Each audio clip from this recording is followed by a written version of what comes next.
যাবে। এবার আসেন দেখি ছাত্রদের নিয়ে বিএনপি রীতিমতো তো যুদ্ধে নামছে। ছোটখাটো নেতারা কইলে কথা আছিল, কিন্তু বড় নেতারা কথা কইতেছে। এই যে কথা কইতেছে এটা কিন্তু বিরোধী দল বানানোর কেচ্ছা না, এটা বড় কিছু। সেটা কি আমরা পরে দেখবো, তার আগে আমরা দেখে নেই মির্জা আব্বাস কি বলছে। আমরা ওদেরকে শুধু একটু বলতে চাই যে বাবা তোমরা যাই করতেছো একটা কথা মনে রাখো, বাবার আগে যদি ছেলে হাঁটে তাহলে কিন্তু ওই দেশ এবং ওই জাতি কিন্তু শেষ।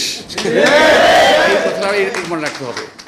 বাবাকে আগে হাঁটতে দাও, পরে তোমরা হাঁটো। বাবার কাছ থেকে শেখো কিভাবে হাঁটতে হয়, কোন রাস্তায় যেতে হয়, কিভাবে কথা বলতে হয় শিখে নাও। বলে ফেললেন সংবিধান সংশোধন করে যাবে। আপনারা সংবিধান সংশোধনের জন্য সাজেশন দিতে পারেন, সংবিধান সংশোধন করার জন্য আপনারা কি? উনি বলতেছেন ছাত্ররা বাপদের চাইতে সামনে আগায় গেলে নাকি দেশ ধ্বংস হয়ে যাবে। এটা কেন বললেন সেটা আমাদের বুঝে দেখা দরকার আছে। আসেন সেটা একটু বুঝে দেখি। প্রথমত আমি ওনার প্রতি শ্রদ্ধা রেখেই বলতেছি বিনয়ের সাথে। মির্জা ভাইকে আমি খুবই পছন্দ করি। উনি আমার সাথে নানা সময় কথাবার্তা বলেন এবং ওনার সাথে আমার যোগাযোগও আছে। কিন্তু এটা আমি বলতে বাধ্য হইতেছি যে সমাজ সভ্যতা সম্পর্কে আপনার এই বক্তব্য এটাই বুঝাইবে যে সমাজ সভ্যতা এগুলো অগ্রসর হওয়া সম্পর্কে আপনার আন্ডারস্ট্যান্ডিং খুব দুর্বল।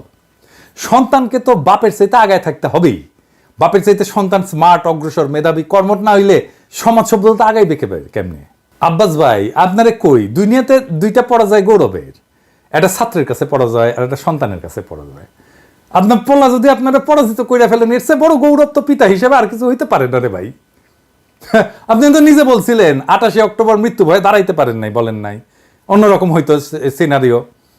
কিন্তু আজ যারা মৃত্যু ভয় উপেক্ষা করে একটা বিজয় ছিনে আনলো তাদের সাথে আপনি লড়াই করতেছেন, এদিকে আপনার মানায়? এটা এই লড়াইয়ে তো আপনি জিততে পারবেন না। আপনি কোনোদিন তরুণদের সাথে জিততে পারবেন না, এটা মাথায় রেখেন।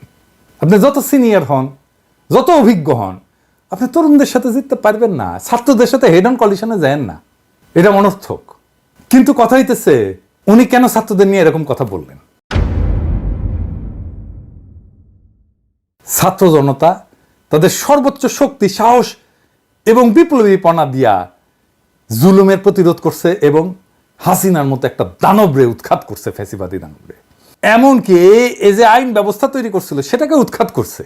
পুলিশ মারা গেছে, প্রতিরোধ যুদ্ধে নিহত হয়েছে, অনেক পুলিশ মারা গেছে। জনগণ দেখাই দিছে যে সার্বভৌমত্ব, জনগণের ক্ষমতা এটা সংবিধানে থাকে না, গণভবনে থাকে না, জাতীয় সংসদে থাকে না, কোথাও লেখা থাকে না। এমনকি মির্জা আব্বাসের বলা ওই যে কথাটা আছে না যে সংবিধান কি এটা রাফখাতা, এটা মুছে ফেলবো, আসলেই রাফখাতা সংবিধান। কারণ সংবিধান তো সার্বভৌম না, ক্ষমতা হচ্ছে জনগণ, জনগণ সার্বভৌম। জনগণ না চাইলে রাষ্ট্র শাসন করার ক্ষমতা কারো নাই। এমনকি পুলিশ যদি জুলুম করে জনগণ তাকে শাস্তি দিতে পারে, সেই শাস্তি কত নির্মম ভয়ানক হইতে পারে আমরা এটা দেখছি। মাইরে পা উপর দিকে তুলে টেঙ্গে রাখছে, বিচারপতি জুলুম করলে তারও বিচার করতে পারে। এই যে সত্য, এই যে বাস্তবতা, এইটা যারা পুরনো ব্যবস্থার রক্ষক তারা মানতে পারে নাই। বিএনপি মনে করতেছে যে জনগণ যদি আওয়ামী লীগকে এভাবে ধ্বংস করে ফেলতে পারে বিএনপিকে ধরতে কয়দিন। তাই বিএনপি সংবিধান রক্ষা করতে চায়, সুপ্পুকে রক্ষা করতে চায়, আওয়ামী লীগকে রক্ষা করতে চায়। বাংলাদেশের ছাত্র জনতা কিন্তু এই বিএনপির দেখানো ঈদের পরের বিশাল আন্দোলনের অপেক্ষা করেছিল না।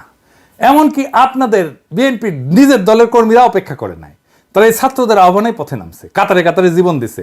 আপনারা তো ভুট্টো সাহেবের মতো রিয়ালিটি মানতে পারতেছেন না। রিয়ালিটি মেনে নেন। রিয়ালিটি হইতেছে 5টা, মেনে নিলে আপনাদেরই লাভ। কি কি? 1, আওয়ামী লীগকে নিষিদ্ধ করতে হবে। সুপ্পু সহ হাসিনার ফ্যাসিবাদী শাসনের অবশিষ্টাংশ দূর করতে হবে। 3, সংবিধান ছুঁড়ে ফেলে দিতে হবে।